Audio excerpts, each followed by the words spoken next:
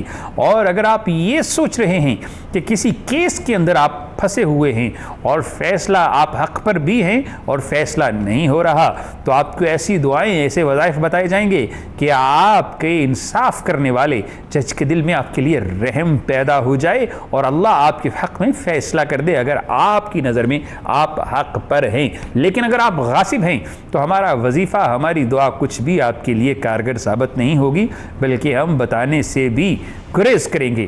تو اس لیے استخارہ پروگرام اسپیشلی آپ کے لیے ہی ڈیزائن کیا گیا ہے، اور آپ کے مسائل کو حل کرنے کے لیے اس پروگرام کو فی سبیل اللہ کوہ نور چینل پر لائیو جو ہے وہ نشر کیا جاتا ہے، تاکہ کوئی بھی مسلمان اگر کسی مصیبت، کسی پریشانی، کسی بیماری میں مبتلا ہے تو وہ استخارہ پروگرام سے استفادہ حاصل کر سکے۔ اور جناب اگر آپ کال کرتے ہیں تو آپ صرف کال نہیں کر رہے ہوتے، صدقہ جاریہ میں حصہ ڈال رہے ہوتے ہیں، کیونکہ وہ مسئلہ جو آپ کے ساتھ ہے ممکن ہے کہ اور بھی بہت سے بہن بھائیوں کے ساتھ ایسا ہی معاملہ ہو، لیکن ان کا اس حد تک پہنچنا ممکن نہ ہو کہ وہ کال کر سکیں۔ تو جب آپ کال کرتے ہیں، اگر کسی کا مسئلہ حل ہوتا ہے تو آپ ایک نیکی کر رہے ہوتے ہیں۔ تو جناب چلتے ہیں علامہ پیر حفیظ اللہ سہروردی صاحب کی جانب، اور علامہ صاحب سے پوچھتے ہیں کہ اگر کوئی شخص مقروض ہے اور قرضے کی دلدل میں دنسا جا رہا ہے تو ایسی صورت میں کون سا ایسا عمل کرنا چاہیے، کون سی ایسی آیت پڑھنی چاہیے، کون سا وظیفہ یا اسماء الحسنہ میں سے اسم پڑھنا چاہیے کہ مقروض شخص جو ہے اس کو غنا حاصل ہو جائے؟ جی علامہ صاحب۔ دیکھیں، پہلی بات تو یہ ہے کہ بے شمار وظائف ہیں۔ اکثر ہمارے دوست احباب ہیں، اور بالخصوص خواتین حضرات گھروں میں بیٹھ کے مجموعہ وظائف سے پڑھتے رہتے ہیں۔ وہ وظائف یا وہ صورتیں جو احادیث مبارکہ سے آ رہی ہوتی ہیں ان سے تو اتنا زیادہ نہیں ہوتا اگر کوئی پرمیشن نہیں بھی لیتا۔ جس طرح رسول اللہ صلی اللہ تعالی علیہ وسلم نے سورۃ بقرہ کے بارے میں ارشاد فرمایا کہ جس گھر میں سورۃ بقرہ ہو وہاں جنات، شیاطین وغیرہ، جادو ٹونا، اس کے اثرات ختم ہو جاتے ہیں۔ باقی رہا کہ صاف ظاہر ہے کہ وظائف، وظیفہ وہی زیادہ کارآمد ہوتا ہے کہ وہ وظائف خود عامل جو بتا رہا ہے اس کے عمل میں وہ وظیفہ ہو، اور اس عمل میں بھی ہو اور آگے اجازت دینے کی اجازت بھی ہو۔ یہ بعض ہوتا ہے نا کہ آپ کو پتہ ہے کہ ان چیزوں میں کنجوسی بہت زیادہ ہوتی ہے کہ عمل آگے جو ہے نا وہ ٹرانسفر بہت مشکل سے کرتا ہے۔ جس طرح ہمارے سنیاسی حکیم حضرات ہیں تو سنیاسی بابے وہ اپنے وہ جو کشتے وغیرہ مارتے تھے وہ نہیں دیتے ہیں، مر جاتے ہیں، ساتھ لے جاتے ہیں۔ اسی طرح عاملین حضرات میں بھی وہ جو صوفیہ کرام یا بزرگان دین ان کی بات نہیں کر رہا، جو صرف فقط عامل حضرات ہیں وہ نہیں دیتے، وہ ساتھ ہی لے جاتے ہیں، حالانکہ دے دینا چاہیے کسی کا فائدہ ہو امت میں سے۔ تو رزق کے لیے یہ ہے کہ میرے مشاہدے میں کچھ چیزیں ہیں۔ ایک تو یہ ہے کہ سورۃ تغابن جو ہے نا اس کو جو بندہ روزانہ پڑھتا ہے نماز عصر کے بعد وہ اس کا بھی رزق بڑھ جاتا ہے، مقروض ہے تو قرض سے بھی اسے نجات مل جاتی ہے۔ اسی طرح سورۃ واقعہ ہے وہ مغرب اور عشاء کے بعد پڑھنے والا اس کا رزق بڑھ جاتا ہے۔ اسی طرح جو ہیں وہ کچھ اسماء الحسنہ میں سے مثال کے طور پہ یا رزاقو ہے یا لطیفو ہے، ان کو پڑھنے والا جو ہے یہ دونوں کو ملا کے پڑھنے والا جو ہے اس کا رزق بھی بڑھ جاتا ہے، اور اگر وہ مقروض ہے تو قرض سے بھی اللہ اسے نجات عطا فرماتا ہے۔ تو اس طرح جو ہمارے احباب ان چیزوں میں ہیں، سب سے پہلی جو شرط ہے ان تمام چیزوں کے کہ اگر بندہ 5 وقت کی نماز پڑھے فقط، پاک صاف رہے، اور روزانہ مغرب کے بعد یا عشاء کے بعد 2 رکعت نماز نفل برائے حاجات پڑھ لیا کرے، اور 2 رکعت نفل برائے حاجات روزانہ پڑھنے والا، اس کے بعد اللہ کے حضور میں دعا کرنے والا، وہ جو بھی دعا کرے گا اس کی دعا قبول ہوتی ہے۔ دوسری بات یہ ہے کہ جمعۃ المبارک میں جو بندہ عصر سے لے کے مغرب تک یا ظاہر ہو یا باطن ہو، ہر جمعے کو عصر سے مغرب تک، اس کی کوئی تعداد نہیں ہے، وہ نماز پڑھے اور بیٹھ جائے، غروب ہونے تک وہ یا ظاہر ہو یا باطن ہو کو پڑھتا رہے، جتنا پڑھ سکتا ہے وہ پڑھتا رہے، اور اینڈ پہ جا کے وہ دروشی پڑھ کے وہ دعا کر دے، جو دعا مانگے گا اللہ اس کی دعا کو انشاءاللہ، جو بہت خوبصورت دعا ہے، اور یہ عمل کریں انشاءاللہ آپ کے قرضے، آپ کے مسئلے حل ہوتے چلیں گے۔ اسی کے ساتھ ہی ہمارے ساتھ کالر موجود ہے، دیکھتے ہیں کہ کون کہاں سے ہمارے ساتھ اپنا مسئلہ شیئر کر رہے ہیں۔ السلام علیکم ورحمۃ اللہ۔ جی السلام علیکم ورحمۃ اللہ، میری آواز آپ تک پہنچ رہی ہے؟ السلام علیکم۔ وعلیکم السلام ورحمۃ اللہ۔ جی السلام علیکم۔ وعلیکم السلام، جی فرمائیے۔ وہ میں نے نا استخارہ کروانا تھا اپنی بیٹی کا، ٹھیک ہے، اپنی بیٹی کا استخارہ کروانا تھا۔ میں لاہور سے بول رہی ہوں، میری بیٹی کا نام بطول ہے، ٹھیک ہے، آئے ہے 2 بار آئے ہیں، بات بھی کر گئے ہیں، لیکن دوبارہ انہوں نے ہمیں کوئی پراپر جواب نہیں دیا۔ ٹھیک ہے، تو میں استخارہ کروانا تھا، وہ آپ نے پہلے سے ذرا بتائیں۔ چلیں جی، آپ کی بیٹی کا نام بطول ہے ہاں جی، اور آپ کا نام؟ روبینہ۔ ٹھیک ہے، بیٹی کی عمر کتنی ہے؟ 22 اور حافظ قرآن ہے۔ چلیں جی، آپ کا سوال ہم تک پہنچا۔ ہماری یہ پیاری بہن لاہور سے کال کر رہی تھیں اور یہ اپنی بیٹی کے متعلق پریشان ہے، اس کا رشتہ 2 مرتبہ آیا لیکن خاطر خواہ کہیں پر کوئی نتائج نہیں، ان کی مرضی کے مطابق انہیں حاصل ہو سکے، تو چلتے ہیں پیر حفیظ اللہ سہروردی صاحب کی جانب اور ان سے پوچھتے ہیں کہ جناب کیا پڑھے یہ ہماری پیاری بہن کی اللہ ان کے مسائل حل فرما دے۔ ویسے میں ابھی بتا رہا تھا بیٹا، ابھی میں نے تھوڑی دیر پہلے بتایا عصر کی یہ ڈیلی کا پروگرام بنا لے روزانہ۔ میں نے جمعہ کے دن عصر اور مغرب کے درمیان یا ظاہر ہو یا باطنوں کا بتایا تھا۔ آپ اس مقصد کو ذہن میں رکھیں کہ اللہ تعالیٰ آپ کے لیے آسانیاں پیدا فرمائے اور بیٹی کا اچھا رشتہ مل جائے۔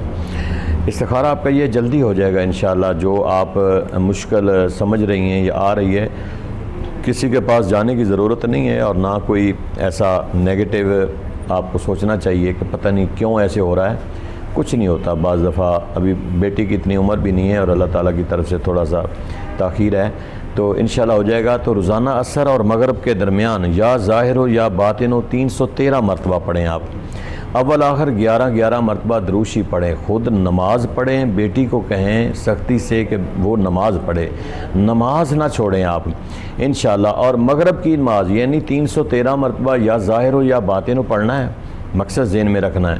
غروب آفتاب ہو جائے گا، نماز مغرب پڑھ کے 2 رکعت نماز نفل برائے حاجات پڑھنے ہیں، اس کے بعد ماں ہیں ہاتھ اٹھا کے اللہ کے حضور میں دعا کریں اپنی بیٹی کے لیے، انشاءاللہ بہت جلد رشتہ ہو جائے گا۔ جی، تو علامہ صاحب آپ کو وظیفہ تعلیم فرما رہے تھے ہماری اس پیاری بہن کے لیے جو اپنی بیٹی کے رشتہ کے متعلق بہت ہی پریشان لگ رہی تھیں، اور آپ اس وظیفے کو جاری رکھیے، انشاءاللہ فائدہ ہوگا اور مالک کائنات آپ کے مسائل کو حل کرتا رہے گا۔ آفٹر 41 ڈیز آپ دوبارہ سے کال کر کے اپنے مسئلہ کے متعلق دوبارہ سے رہنمائی حاصل کر سکتے ہیں۔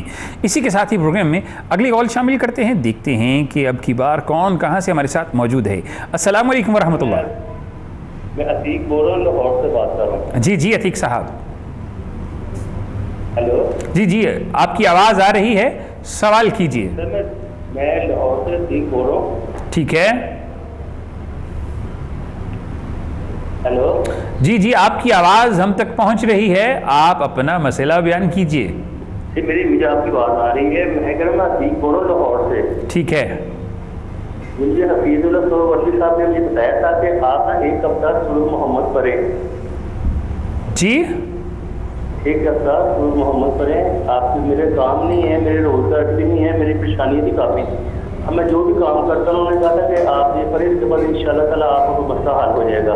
ٹھیک ہے، تو میں نے نا کام جو بھی مجھے نوکری بھی ملتی ہے، کچھ ملتا ہے، اس سے بھی آج کہہ رہے کہ آ جاؤ کل جاتا ہوں تو کام بھی مجھے کچھ نہیں ملتا، مجھے دکان پہ میری فاسٹ فوڈ کی وہ بھی نہیں کرایہ بیچارے کچھ نہیں ہو رہا میرا. ٹھیک ہے. مجھے پریشانی اتنی ہے کہ لوگ قرضے اتنے دینے کے آپ کی سوچ سے بچے رہے. ٹھیک ہے. تو آپ دیکھیں میرے لیے سہارا کر دیکھیں میرے کیا بہتر ہے, میں کام کروں نوکری کروں اپنا کیا کروں میں. چلیں جی, اپنی والدہ کا نام بتا دیجئے. والدہ کا نام مزمل بیگم. اور آپ کے ساتھ یہ معاملات کب سے چل رہے ہیں عتیق صاحب؟ ہیلو جی جی, میں نے کہا آپ کے ساتھ کب سے ایسے معاملات ہیں؟ کافی دیر ہو گئی ہے میرے مطلب. چلیں جی, آپ کا سوال ہم تک پہنچا. ہمارے ساتھ موجود تھے محترم عتیق صاحب, جن کے ساتھ رزق کا بھی مسئلہ ہے, کاروبار بھی نہیں چلتا, پریشانیوں کا شکار ہیں. اب وہ چاہتے ہیں کہ جناب پتہ کیا جائے کہ وہ کون سا کام کریں, اس کے متعلق استخارہ. اور جناب چلتے ہیں پیر حفیظ اللہ سہروردی صاحب کی جانب, کیونکہ یہ غالباً انہی کے بیت یا انہی کے متقد ہیں, تو ان سے رہنمائی حاصل کرتے ہیں. نہیں, معتقد ساری دنیا ہی ہے ہماری. جی جی. اصل میں چونکہ وظیفہ میں نے بتایا تھا اس لیے انہوں نے میرا نام لیا. جی جی. تو میرا بیٹا, بات یہ ہے کہ بعض دفعہ ایسے بھی ہو جاتا ہے, یہ میں نے قرآن پاک کی ایسی خوبصورت آپ کو صورت بتائی ہے جس کو میرا خیال ہے کہ بندہ اگر اس کو سمجھ جائے صورت محمد کو اور اس کو محبت کے ساتھ پڑھے تو ساری مشکلات اس میں آسان ہو جاتی ہیں. 7 دن میں نے بتایا تھا, اس کو آپ کنٹینیو رکھیں, اس کو آپ پڑھتے رہیں. نماز ظہر کے بعد آپ پڑھتے رہیں, انشاءاللہ دیکھیں گے کہ تھوڑے سے عرصے میں ہی آپ خوشحال ہو جائیں گے, آپ کو اچھا رزق بھی مل جائے گا. اور اشارے بھی جب اس کو کنٹینیو رکھ کے آپ پڑھتے جائیں گے, انشاءاللہ آپ کو کہیں نہ کہیں رستے ملنے شروع ہو جائیں گے کہ آپ نے جاب کرنی ہے, اپنے کاروبار کرنا ہے, آٹومیٹکلی آپ کو رستے جو ہیں وہ میسر آئیں گے. تو آپ میرا بیٹا اس کو کنٹینیو رکھیں. یہ صورت محمد بڑی پیاری صورت ہے, بڑی خوبصورت ہے, اور اس کے جو ہمارے بزرگان دین یا جو عاملین نے بتایا ہے اس کے اندر, تو بڑی خوبیاں ہیں اس صورت کو. تو آپ پڑھیں اس کو انشاءاللہ, 7 دن پڑھیں, 7 دن اور پڑھیں, پھر 7 دن, اس کو کنٹینیو رکھیں, پڑھتے جائیں, انشاءاللہ ٹھیک ہو جائیں گے آپ. جی, تو پیر حفیظ اللہ سہروردی صاحب نے آپ کو وظیفہ تعلیم کر دیا اور سورہ محمد وہ تعلیم فرمائی جیسا کہ انہوں نے تعلیم فرمایا. آپ اسے جاری رکھیے, انشاءاللہ العزیز مالک کائنات کی رحمت سے آپ کا مسئلہ خود بخود حل ہوتا چلا جائے گا. لیکن کوشش یہ کیا کریں کہ ڈیورنگ پروگرام جب بھی ہم کہتے ہیں کال کرنے کے دوران آپ ٹیلی ویژن کی آواز بند کر لیا کریں. اس سے آپ کو سمجھنے میں اور ہمیں آپ کی رہنمائی کرنے میں آسانی ہوتی ہے. اور جہاں پر آپ موجود ہوتے ہیں وہاں سے یہ بھی کوشش کیا کریں کہ اگر سگنل ٹھیک ہیں تو بہت اچھی بات ہے, اگر کم آ رہے ہیں تو اپنی جگہ تبدیل کر کے بھی کال کر سکتے ہیں, اور ارد گرد کے شور سے تھوڑا سا دور ہونے کے بعد کال کریں, تاکہ بہت سے لوگ آپ کے سوال کو سن رہے ہوتے ہیں اور ان تک بھی آپ کا سوال پہنچنا چاہیے. ہم تک تو پہنچ ہی رہا ہوتا ہے. تو جناب بہت سے معاملات ایسے ہوتے ہیں جن میں رہنمائی حاصل کرنا آپ چاہتے ہیں, لیکن آپ کے مسئلے آپ کے دل میں رہ جاتے ہیں اور آپ بول نہیں سکتے. کچھ سوال ایسے ہوتے ہیں جو انسان چاہتا ہے کہ دنیا کو نہ پتہ چل سکے, کچھ حاجتیں ایسی ہوتی ہیں جو انسان چاہتا ہے کہ اللہ پوری کر دے لیکن کوئی نہ جانے. تو قضائے حاجت کے لیے کیا پڑھنا چاہیے کہ کوئی ایسا مسئلہ, کوئی ایسی پریشانی جو انسان کسی کے ساتھ شیئر نہیں کر سکتا اور چاہتا بھی ہو کہ یہ معاملہ میرا اور میرے اللہ کا ہی رہے, تو ایسی حالت میں قضائے حاجت کو حاصل کرنے کے لیے کیا کرنا چاہیے, کیا پڑھنا چاہیے, کس طرح سے وہ مسئلہ حل ہو سکتا ہے, جانتے ہیں مفتی قیصر شہزاد نعیمی صاحب سے, جو کہ آپ کی رہنمائی فرمائیں گے قضائے حاجت کے لیے. جی علامہ صاحب. حاجات ظاہر ہے انسان کی زندگی ہے, اس کی حاجات ہیں, ضروریات ہیں, اور ضروریات کے پورا کرنے کے لیے انسان تغدو بھی کرتا ہے, کوشش بھی کرتا ہے, ایفرٹس بھی لیتا ہے, اور لینی بھی چاہیے. قرآن پاک میں اللہ فرماتا ہے لیس للانسان الا ما سعی, انسان کو وہی کچھ میسر آتا ہے جس کی وہ سعی, کوشش اور محنت مشقت کرتا ہے جس کے لیے. تو کوششیں, محنت اپنی جگہ پہ جاری رہنی چاہیے. وظائف کی دنیا میں جب اگر ہم آتے ہیں کہ اللہ تعالیٰ اور پہلی بات تو یہ کہ اللہ تعالیٰ کسی کی محنت کو رائے گاہ نہیں کرتا, کسی کی محنت کو ضائع نہیں کرتا. والذین جاہدوا فینا لنہدینہم سبلنا, وہ لوگ جو کوشش کرتے ہیں اللہ تعالیٰ انہیں راستے دکھا دیتا ہے. وہ علامہ اقبال کہتے ہیں نا, ہم تو مائل با کرم ہیں کوئی سائل ہی نہیں, راہ دکھلائیں کسے کوئی راہ روے منزل ہی نہیں. تو اللہ تعالیٰ تو بالکل مائل بکرم ہے، ہمیں صحیح معنوں میں سوالی بننا نہیں آتا، سوال کرنا نہیں آتا۔ تو ایک وظیفہ بڑا مجرب بزرگان دین کا، ایک وقت بڑا پیارا اللہ تعالیٰ سے اپنی حاجات، اپنی ضروریات، اپنی خواہشات، جائز خواہشات منوانے کا۔ بزرگ فرماتے ہیں کہ وہ تہجد کا وقت ہے، نماز تہجد اپنی عادت بنا لیں۔ اس وقت میں رات کے پچھلے پہر اللہ تعالیٰ کی رحمت جو ہے وہ ندائیں دے رہی ہوتی ہے کہ ہے کوئی مجھ سے مانگنے والا، کوئی رزق مانگنے والا، اسے میں رزق دوں، مجھ سے بخشش مانگنے والا، اسے میں بخشش دوں۔ تو رات کو جلدی سونے کی عادت بنائیں عشاء کی نماز پڑھ کے، تو صبح فجر کی نماز سے پہلے جو تہجد کا ٹائم ہے، فجر کی اذان سے پہلے، اس ٹائم پہ اٹھ کر تہجد کی نماز ادا کر کے پھر اپنے رب سے سجدے کی حالت میں مانگ کر دیکھیں، انشاءاللہ الرحمن بہت سی خواہشیں دل میں بھی ہوں گی تو پوری ہو جائیں گی، بہت سی آپ زبان پہ لے آ چکے ہوں گے وہ پوری ہو جائیں گی۔ اور یہ تہجد کی نماز بزرگ کہتے ہیں کہ بڑی لاڈلی نماز ہے، اللہ تعالیٰ کی بڑی لاڈلی نماز ہے۔ تہجد پڑھنے والے کے چہرے پہ نور تو آتا ہی ہے، اس کو دل کو سرور بھی آتا ہے، اور اس کی جو ہے وہ خواہشات، جائز خواہشات اور اس کی جو جائز تمنائیں ہیں، التجائیں ہیں، مالک کو بڑی سنتا بھی ہے، ان کو پورا بھی فرماتا ہے۔ تو یہ میں سمجھتا ہوں بہترین ایک مجرب وظیفہ ہے کہ تہجد کی نماز کے وقت اپنے رب کو پکاریں، اپنی خواہشات، اپنی جائز خواہشات ان کے آگے رکھیں، بارک سجدے کی حالت میں جا کر گڑ گڑا کے دیکھیں۔ اللہ تعالیٰ کو دو قطرے بڑے پسند ہیں، بڑے پیارے ہیں، ایک اللہ تعالیٰ کے خوف سے گرا ہوا آنسو کا قطرہ، اور ایک اس کی راہ میں شہید ہونے والے کے خون کا قطرہ، یہ اللہ تعالیٰ کو بڑے پیارے لگتے ہیں، بڑے پسند ہیں۔ تو اس کی بارگاہ میں اپنے گناہوں کی توبہ مانگ کر، استغفار کر کے اس سے مانگیں، وہ بڑا رحیم ہے، بڑا کریم ہے، اس کی رحمت بڑی وسیع ہے، اس کی رحمت سے نا امید نہیں ہوئیں، وہ رحمت اس کی جو ہے وہ گناہ گاروں کو زیادہ جو ہے وہ میسر آتی ہے۔ تو اپنے رب سے مانگیں، تہجد کے ٹائم مانگیں، اللہ تعالیٰ دے گا انشاءاللہ۔ بہت ہی خوبصورت بات کی کہ تہجد کے وقت مالک کائنات کے دروازہ کھٹکھٹائیں، آپ کی جھولی میں مراد مالک کائنات ضرور ڈالے گا۔ اور اس تہجد کی نماز کی ایک خصوصیت بیان کی، بڑی لاڈلی نماز ہے، آپ کو اللہ ایسا عطا فرمائے گا کہ جو آپ کبھی سوچ بھی نہیں سکتے۔ بس مسئلہ صرف اتنا ہے کہ ہم تو مائل بکرم ہیں، کوئی سائل ہی نہیں، راہ دکھلائیں کسے راہ روے منزل ہی نہیں۔ عربی کا ایک شعر ہے، مجھے جی ضرور مفتی صاحب۔ وہ تہجد کی نماز کے بارے میں ہے، بقدر القدی تکتسب المعالی، شاعر کہتا ہے کہ جو جتنی محنت کرتا ہے وہ اتنے بلندیاں، اتنے علو، اتنے مرتبے حاصل کر لیتا ہے۔ ومن طلب الاولی سحر اللیالی، تو شاعر کہتا ہے کہ میرا تجربہ، میرا تجزیہ، میرا جو ہے وہ آبزرویشن، مشاہدہ اگر جاننا ہے آپ نے تو من طلب الاولی سحر اللیالی، جو بلندیوں کا طلبگار ہے وہ اپنی راتوں کو سحر بنا لے، سحری ٹائم اٹھ جائے تو بہت کچھ مل جاتا ہے۔ واہ، بڑی خوبصورت بات کی کہ جو بلند مراتب اور مقام حاصل کرنا چاہتا ہے وہ سحری کے وقت اٹھے اور اپنی راتوں کو اللہ کی بارگاہ میں پیش کرے۔ وہ کیا علامہ مرحوم فرماتے ہیں، عطار ہو، جامی ہو، رومی ہو، غزالی ہو، عطار ہو، جامی ہو، رومی ہو، غزالی ہو، کچھ ہاتھ نہیں آتا بے آہ سحرگاہی۔ جناب اپنی راتوں کے سجدوں کو، اپنی نیند کو اللہ کی رضا پر قربان کر کے دیکھیے، مرتبے بھی بلند ہوتے چلے جائیں گے، مقام بھی ملتے چلے جائیں گے، حاجتیں بھی پوری ہوتی چلی جائیں گی، عزتیں آپ کو اللہ عطا فرمانے والا ہے۔ بس کرنا صرف اتنا ہے کہ اپنی راتوں کو اللہ کے نام کر دیجئے، پھر دیکھیے کہ سکون کیسا ملتا ہے اور سرور کیسا ملتا ہے، کیفیت کیسے بدلتی ہے۔ تو جناب یہ درس وہ ہوتا ہے جو فی سبیل اللہ اور والہانہ انداز میں فی البدی آپ تک پہنچ جاتا ہے۔ جو فی البدی آپ تک یہ چیزیں پہنچتی ہیں ان میں ایک الگ ہی تاثیر ہوتی ہے، وہ واقعی دل کی کیفیتوں کو بدل دیتا ہے۔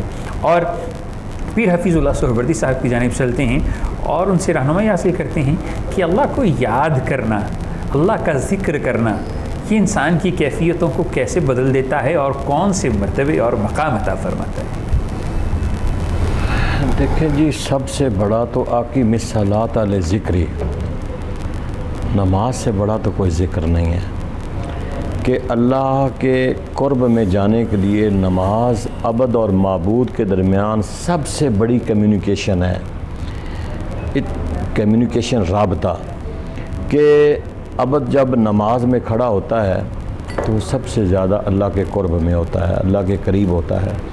تو اسی لیے تو جو بندہ کثرت نوافل پڑھتا ہے، اور کثرت نوافل پڑھنے والا بندہ ہی ولایت کے مقام پہ پہنچ جاتا ہے، اور پھر ولایت کے مقام پہ جب بندہ کثرت یہ فرائض تو ہے نا کہ یہ تو ہمارے ذمہ ہماری ڈیوٹی ہے، ظہر عصر مغرب عشاء یہ سمجھتے ہیں کہ اس کے علاوہ جب بندہ ایکسٹرا نوافل میں پڑھتا ہے اور پڑھتے پڑھتے ولایت کے مقام میں پہنچتا ہے، تو پھر وہ حدیث قدسی بھی ہے جسے صاحب مشکات نے بھی لکھا ہے کہ پھر اللہ اس کے کان بھی بن جاتا ہے، اللہ اس کی آنکھیں بھی بن جاتا ہے، اللہ اس کی زبان بھی بن جاتا ہے، پاؤں ہاتھ بھی بن جاتا ہے، لئن سالنی لأوتینہ، کہ وہ جو بھی سوال اللہ کے حضور میں کرتا ہے اللہ اسے وہی عطا کرتا ہے۔ یعنی وہ کیسے کہ وہ اللہ کی اتنا قریب ہو جاتا ہے، اتنا قریب ہو جاتا ہے کہ جو اپنے رب سے مانگتا ہے رب اسے وہی عطا فرما دیتا ہے۔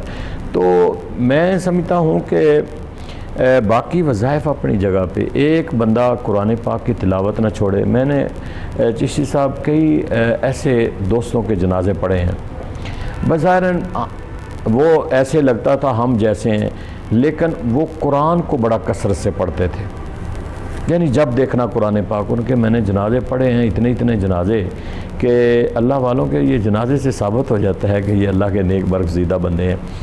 تو جب ان کے وصال ہوئے ہیں، جنازوں میں شرکت، پتہ نہیں کہاں سے لوگ آ جاتے ہیں۔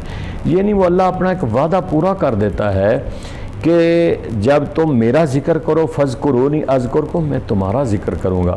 اب رب کیسے؟ رب نے خود ذکر تھوڑا کرنا ہے، رب نے مخلوق خدا کی زبانوں پہ اس کا ورد جاری کروا دینا ہے۔ اب داتا حضور کو دیکھے 1000 سال گزر گیا، لیکن مخلوق خدا کی زبان پہ داتا ہو رہا ہے۔ جتنے بزرگان دین ہیں، اب شیخ عبد القادر جیلانی جو ہیں وہ داتا حضور کے بعد میں آئے ہیں، لیکن غوث پاک کے نام سے اللہ تعالیٰ نے ایسے ان کو نوازا ہے کہ غوث روئے زمین پر ہو رہا ہے۔ تو حقیقت یہ ہے کہ یہ کوئی بھی ولی کثرت نوافل کی وجہ سے ولایت کے مقام پہ پہنچتا ہے۔